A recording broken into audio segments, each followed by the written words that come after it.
Yeah, baby, you know what time it is. Now let's get it started. Are you kidding me? Unreal! While our HBCUs are mostly known for academic rigor, community, they also know how to turn up. Does he have it? Yes, he does!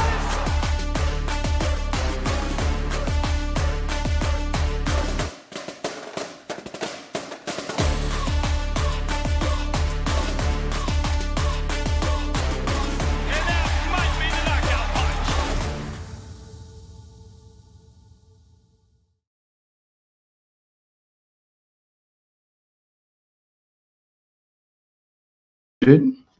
There we go.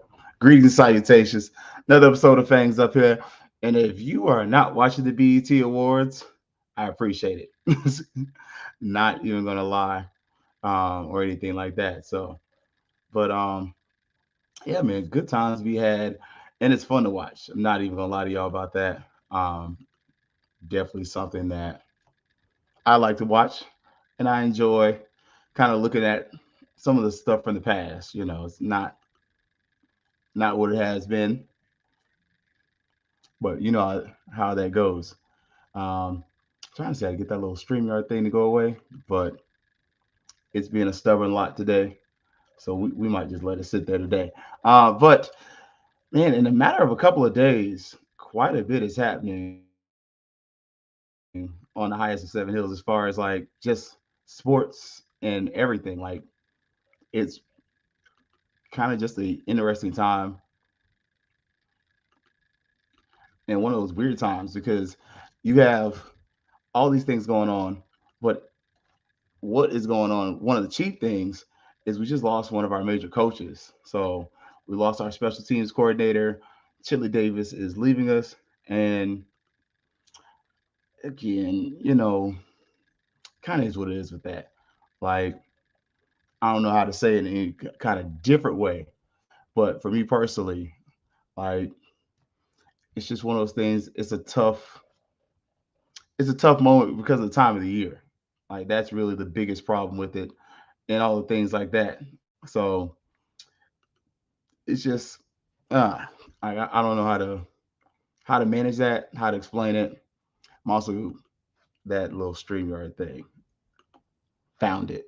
Oof, that was bothering me. I like it to look a certain kind of way. And as y'all can see, especially by like last week, like I didn't realize the background music didn't get shut off. I realized I got distracted a few times. I was like, dang, that's why I sounded funny. But yeah, if you haven't seen FAMU special teams coordinator Chili Davis is leaving, he dropped the notification we'll say about a couple days now. So yesterday, yeah. So yesterday, trying to see if I can pull it up. Y'all know I like to kind of speak with authority. I don't just like to be talking outside of my neck. I like for whatever I say something for it to be, you know, truthful. That's just how I am with that though. Like, but it's a big loss because one of the things I think we kind of slept on him on was in recruiting. Like he was really big as far as being able to bring talent in and helping FAMU with talent acquisition.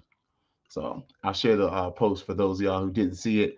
So this is on Coach Davis's Twitter page right here, and you can see where he's going to put out there his statement. I truly appreciate you for allowing me to grow and learn. A1 program, and I'm thankful to have been a part of it. It was a pleasure working with you all and also coaching all the wonderful men on the team. I wish you guys nothing but success going forward. So that was Coach Chili Davis on his Twitter page. It's still up there. And it's one of those things, if you're a FAMU fan, it's okay if you feel frustrated, if you feel a level of consternation, but it's not a bad thing. The reason it's not a bad thing is because this is FAMU's like sixth, going on seventh coach. You lost it about a 3-year span. Some are going to the NFL, some are going different places, other colleges. Very few of them are moving from FAMU to another HBCU, which I'm just going to be honest, it's a lateral move if they're doing that. And I don't want lateral moves. I just don't. Like, that's just me. I want bigger, I want greater, and I want better, even as a fan. Like, my question was, hey, when we gonna be Team LeBron everything? Like, I got the LeBron jersey on today. I ain't gonna lie to y'all about that one. Got the LeBron jersey on because I'm hot. But two, I just wanted to switch it up a little bit. I hadn't worn this one yet. I've worn the green jersey, the orange jersey. I put them up. I didn't even break them out today. I haven't worn the white one yet, so I need to see when the green LeBron jersey comes back out. If I can cop that one, that way I can have all of my school colors.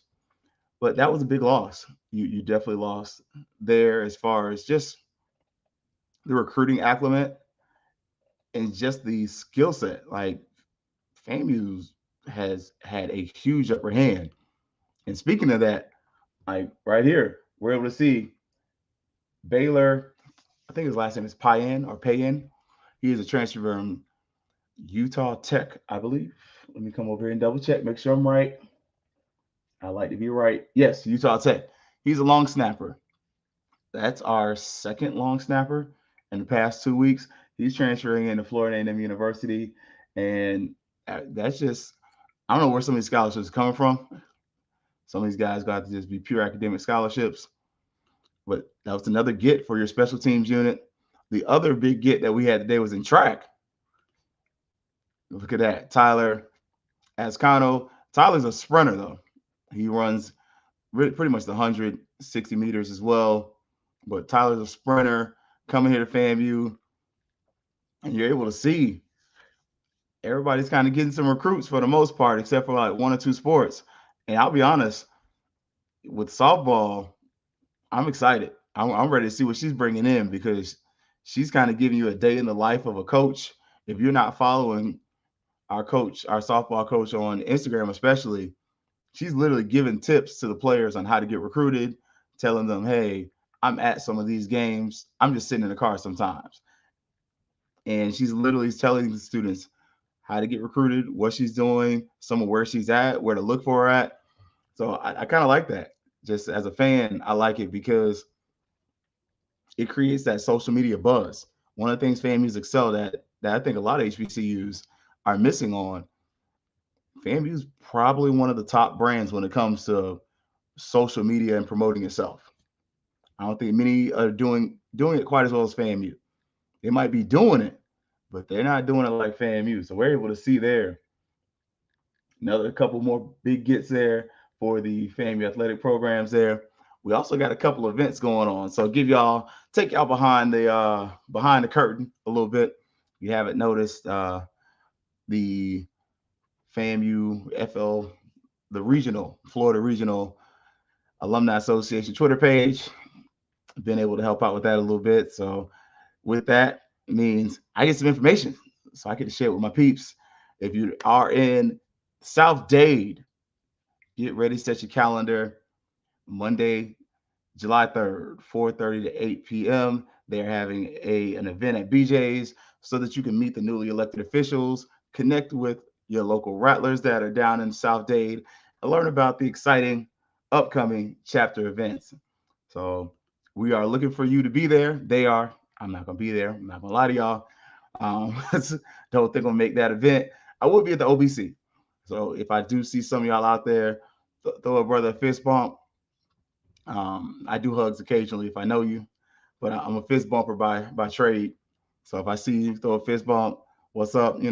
But that's one of the events that we have coming up. Additionally, we have a couple of events going on in the Tampa Bay area.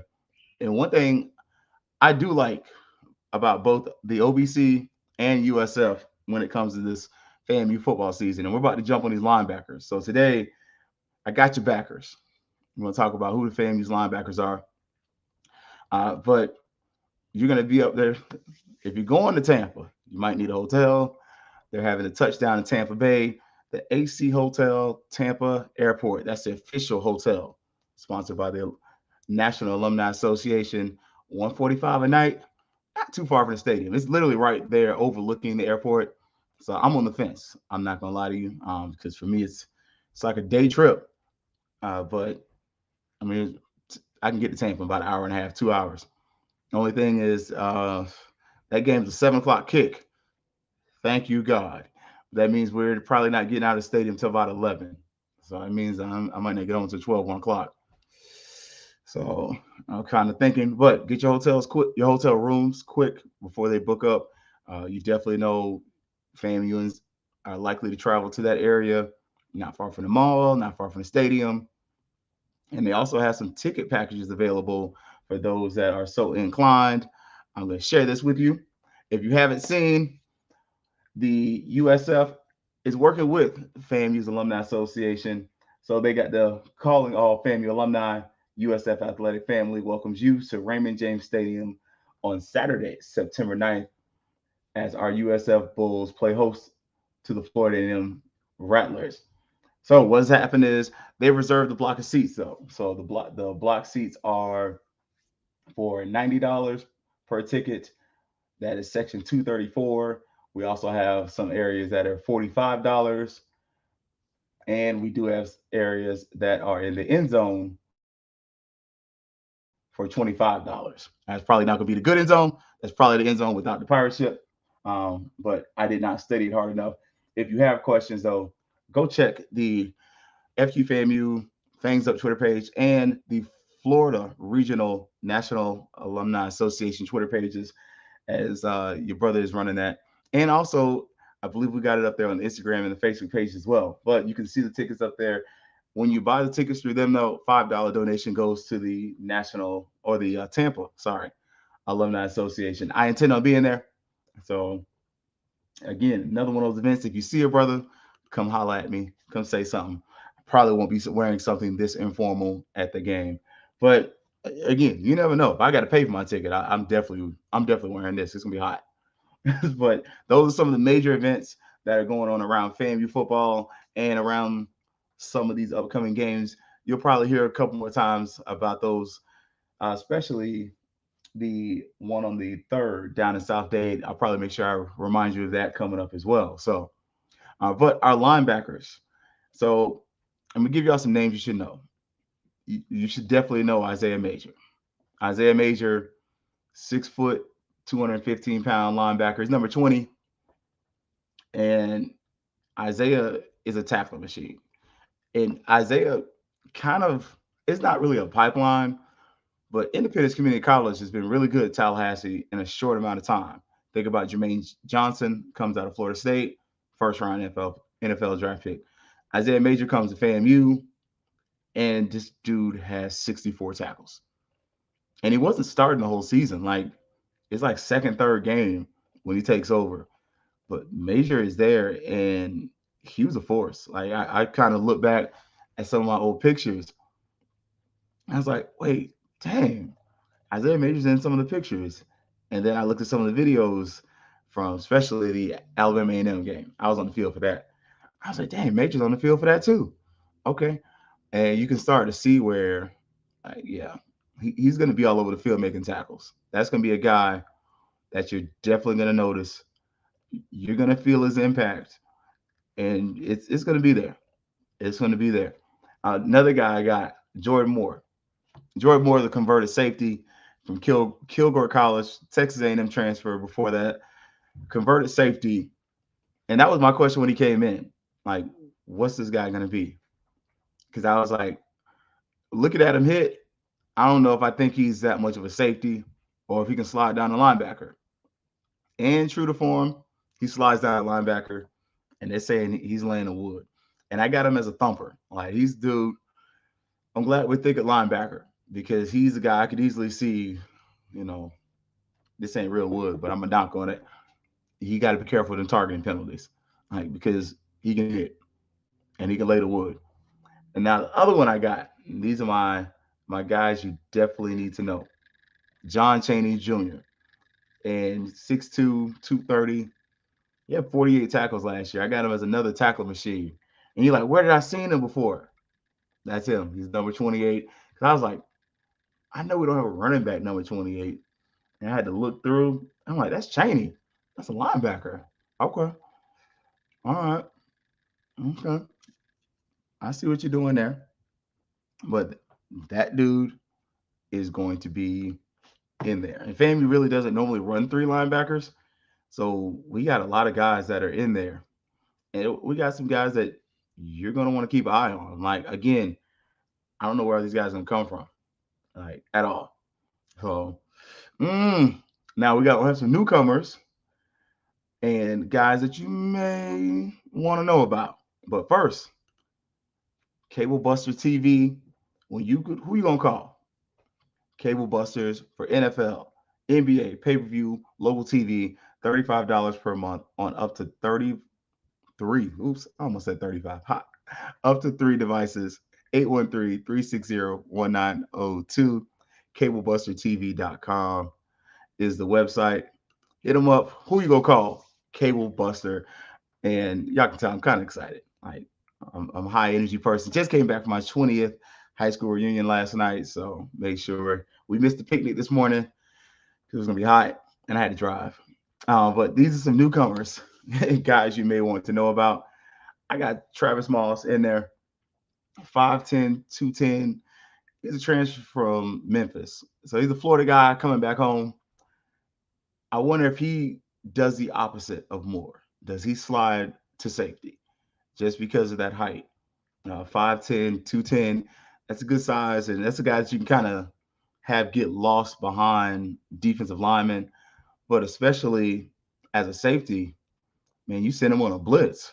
That's a guy that can get lost behind the linebackers, especially your 6 foot, 6'2", 6'1" linebackers.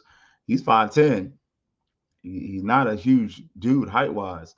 So that's a guy that you're going to want to kind of pay attention to. Then Alan Smith, another one, 6'2", 225, Louisville transfer, Malcolm Major, Jordan Rico. Like, we got some guys that you definitely want to pay attention to. Now, my bounce back all-stars, these are guys that you may be like, man, what happened to him? Like Eric Horn, that guy transferred from Iowa State, 6'1", 225. He's number 5. I'm just saying, if everything goes well, if the film that he's putting up at FAMU looks like what we saw at Iowa State, that guy's going to be solid. Like, he could be somebody that you definitely could see getting in the mix, because just like I stated with FAMU's defensive line, I would like us to try to rotate our linebackers a little bit. Probably not as much, but with our defensive linemen or linebackers, I think you can slide some of them down the end. You can let them play defensive end, let them rush, let them try to create a little penetration. And the other one is Nyron Jenkins. And he had 5 tackles last season, 3 of them against Cookman. But he's another one of those guys where, like, the previous season, came off like him and Eric Horn came off some seasons where they had some tackles. So when you start to look at FAMU's linebacking core, you really got a big two that we commonly talk about, and I think you have that forgotten guy in John Chaney Jr.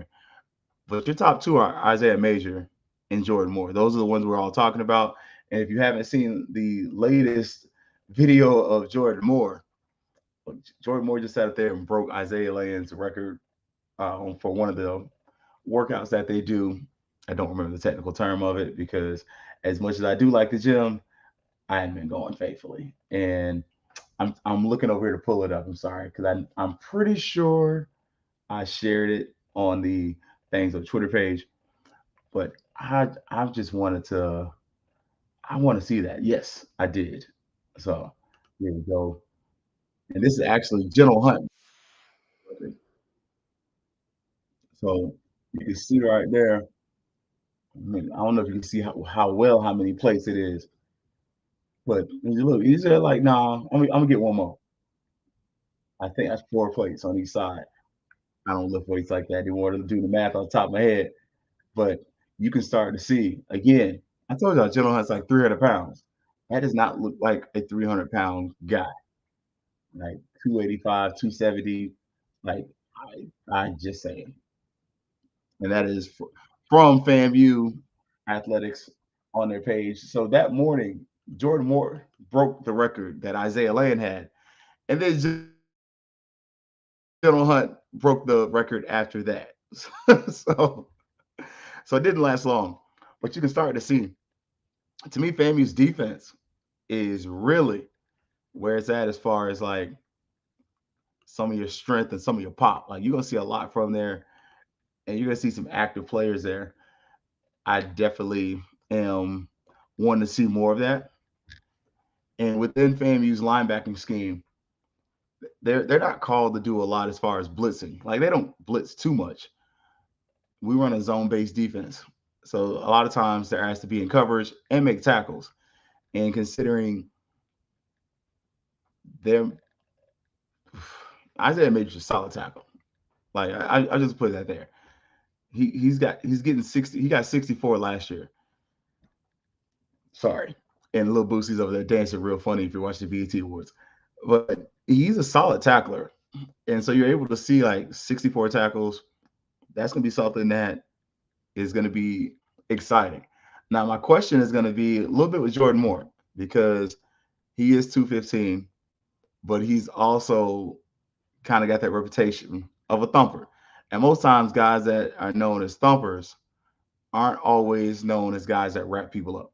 Um, but I'm just saying, come across that middle, it's not the place to be this year.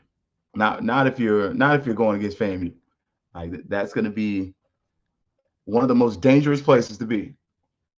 Because I'll be honest, Major don't try to like he don't try to blow you up, but Jordan Moore's gonna try to blow you up. Yeah. And then Chaney, he's another guy, solid tackler. But the other thing I love about FAMU's linebacking core, I kind of like size. Like I see 6'1", 6 foot, 6'2", so they're not overly tall. Like when you start getting 6'6", 6'7" linebackers, I mean they can cover ground, but are they fast? Not so much fast, but quick. But when you're talking 6'2", like that 5'11" to 6'3" range, normally they're pretty fast. And FAMU's linebackers are solid in coverage. That's one of the things that you're going to notice with this defense. In coverage, FAMU's linebackers are solid. And in tackling, FAMU's linebackers are pretty solid as well. Most times, a lot of your missed tackles are like when your safeties and corners have to make tackles. But honestly, our top two corners this year, I ain't really had no questions about Kendall. Uh, yeah, neither one of them do I have a question as far as tackling. I definitely see some good things coming from that. But as far as FAMU's linebackers this year, the key is going to be two things. Can they stay healthy? And can they keep eye discipline? One of the things that we struggled with, especially against Jackson State in that first game, it was we were just falling back in that zone. And it was like, well, this is where I'm supposed to be. We're not really getting penetration. So we as linebackers are stuck in coverage. And it just, the linebackers and corners were really stuck in coverage, and they were already playing that zone. So when the quarterback started running, he had open running lanes. And one of the things that, if you go back and look at the film, quarterbacks that can run against FAMU wreak havoc against that team. They definitely, because you can't cancel both things. You can't stop the run and stop the pass. Like, you got to normally pick one or the other. Like, you can you can take away one, so that, okay, you can't do this, so now you have to do that, and then by that effort take it away. But you can't, in all intents and purposes, coming into the game say you're not going to do either. Like, on most plays, like, you can scheme it up and say, okay, based on this formation, this, that, and the stuff, looking at your film study, this team runs this in this scenario in this place in this area. That's why you study film, so you know what they're going to do, and so that you can best prepare yourself. But when you're running, especially a zone defense, and you're not getting penetration on the quarterback, you're not really pressing the receivers, what are you going to get? You're going to get burnt, especially when the coverage actually does work and the linebackers are playing off, or you just don't get that penetration. Then all of a sudden, not only are you stuck in coverage, but you're also in a position where the quarterback can steal a few yards because you're playing off. And then if you do put a spy out there, that takes somebody out of coverage, but it starts to kind of come that cat and mouse. That's some of the beauty of the game of football. Like, it's a chess game. Like, if you do this good, I'm going to try to do this. If you do this poorly, I'm going to try to do that.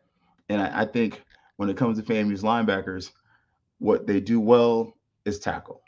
What they also do well is play in space. Like, they play really well in space. They don't have a problem getting to the ball. What they may struggle at is we don't really blitz them a lot. Like, we blitz sometimes, but not too much. And so that's going to be kind of my question. Are we going to be versatile with our linebackers this year? Are they going to be people that we can kind of put all over the field? Because when I'm looking at some of our sizes, I start looking at these linebackers and saying, hey, can we blitz this guy? Like, especially, we do know that teams tend to run more up tempo offenses, but when it's third and noticeable, like third down and kind of long, hey, maybe we take a defensive end out. So, one, give him a break so he can get a rest. But then you can also put in a linebacker that can come in there and that's added speed, especially against a tackle, because what you're banking on is that that linebacker can get past that tackle before he can get comfortable. Because once the tackle gets his hands on the linebacker, it's pretty much over. Like, once he grabs him, he's gonna manhandle him. But the idea is, if you can send that linebacker, especially your linebackers with a little bit of size, sorry, your guys kind of like Devin Smith. So Devin Smith, 225. Like, those guys, those are the guys that when you see and you send Isaiah Major even at 225, they got that tweener size where they're big enough. They're linebackers, but they're big enough to where they're playing almost at the size Isaiah Lane was playing for a long time. So can those guys be guys that can step down and create penetration by playing on the end? And then when they do that, can they sometimes drop in coverage? Because then you have the added benefit of a person or a player that's naturally dropping into a form of a back pedal. I mean, linebackers don't normally hit a full back pedal like a corner does, but it's not uncommon. And whereas a defensive lineman, when he stands up, it's like, oh, that's a stand-up defensive lineman. You don't say that about a linebacker. Like, he's a stand-up linebacker. No, he's a linebacker. Like, you don't say that. You may say the linebacker comes up to help with the pass rush, but you don't make that. There's no, I'm looking for the word, but there's no, like, I won't say no, but you don't readily state that because this linebacker is blitzing, he's special. you may say they're blitzing the linebacker, but you're not going to be like, oh yeah, this guy, he blitzes and this, that, and the third. Like, okay, oh, he stands up in coverage. That's what you're supposed to do. But I think when you start adding a little versatility to the defense, and you start giving those, when you start giving those changes as far as schematically, I think it messes up the offensive coordinator, and especially, I think for your less experienced coaches, that's going to be a problem because some of the things that you can show week 1, you can't show week 8 because week 1 they're looking at old film, and I'll be honest, be my guest to look at that FAMU film from last year from the Orange Blossom Classic. You're not going to see anything. You see a lot of trash. Like, you see a lot of vanilla defensive coverages. You see that we really can't get penetration from the ends. We're kind of thin. Like, I'm just saying, I think film wise, that's a game you're not getting a lot. Like, if you're looking at it, you're just gonna go back and watch that game. If you're a FAMU and it's a hard watch, defensively, you're not getting a lot. Like, you're just gonna be sitting there like, this sucked. We just at a certain point we just ran what we ran. I think that's an added benefit this year, though.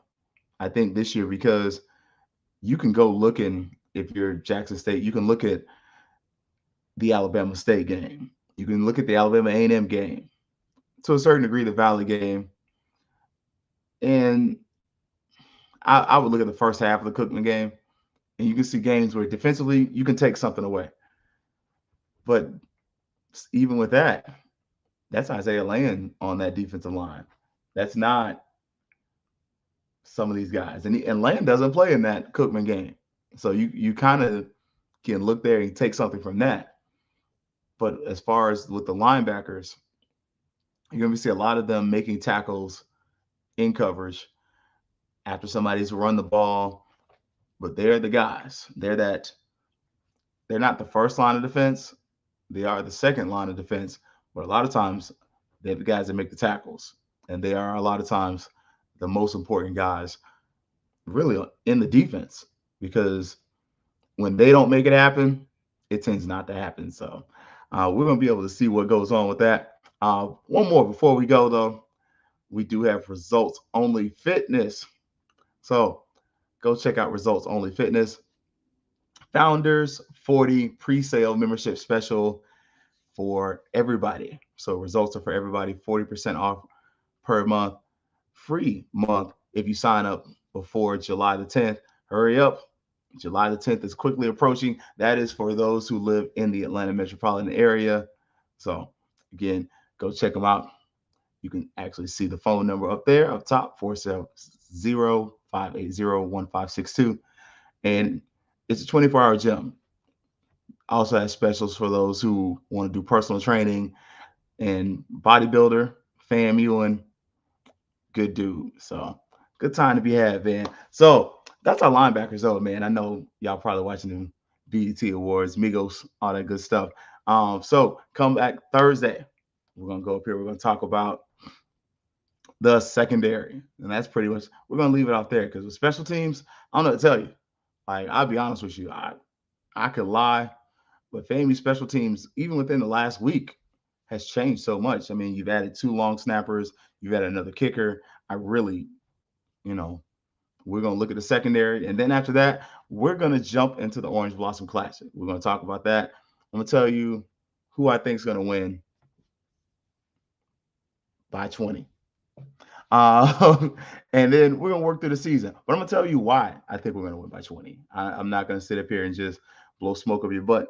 If you've been watching long enough, if I think we're going to lose, I'll tell you we're going to lose. Also, other places where you can catch me, round 1 with St. Clair, former writer for the Tallahassee Democrat. He is on Hallelujah 95, also in the app.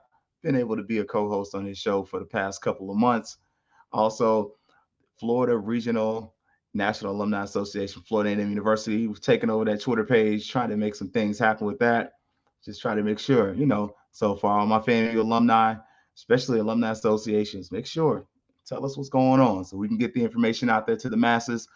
Again, upcoming event for those that are down in Miami-Dade County, down in the 305 in my Yayo, Monday, July 3rd, they are having an event for you to meet the new elected officials, for those who have missed that.